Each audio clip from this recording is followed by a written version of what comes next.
At Sugar Shane Mosley para i-promote ang kanilang bakbakan sa darating na Mayo. Si Pacman may hirit sa bagong umahamon sa kanya. Makitime out tayo kay sports saksi Chino Trinidad.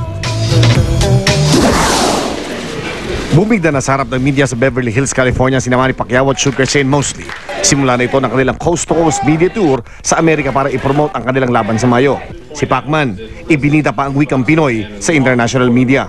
Mayong hapon, magandang araw sa inyong lahat.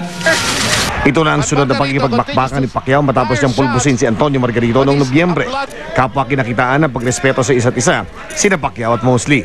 Excited ang makabakbakan ang 8th Division World Champion ni si Pacman. Bakas na ang determinasyon niyang manalo. It means a lot. I mean, it shows what type of fighter he is, what type of person he is. He's a true warrior and a true fighter, and he fights all the best. I want to win. He wants to win, and it's a fight to the finish. Ang pambansang kamao ayaw ding magpapakumpiyansa, lalo na't nakataya ang kanyang WBO welterweight belt. I know it's more responsibility. That's why I have to train hard and make myself 100% condition on May 7th. I don't want to predict the fight. I'm just doing my job. I'm gonna do my best in training and also in the fight. Pero may simpleng hirit si Manny sa bagong humamon sa kanya. Good luck to both of us and especially to Mosley team.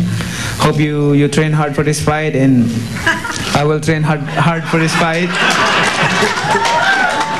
Mula California, diretsong Las Vegas si Pacman at pagkatapos ay pupunta sa New York at Washington DC kung saan inaasahang makakaharap niya si US President Barack Obama. Chino Trinidad, Nakatutok, 24 oras.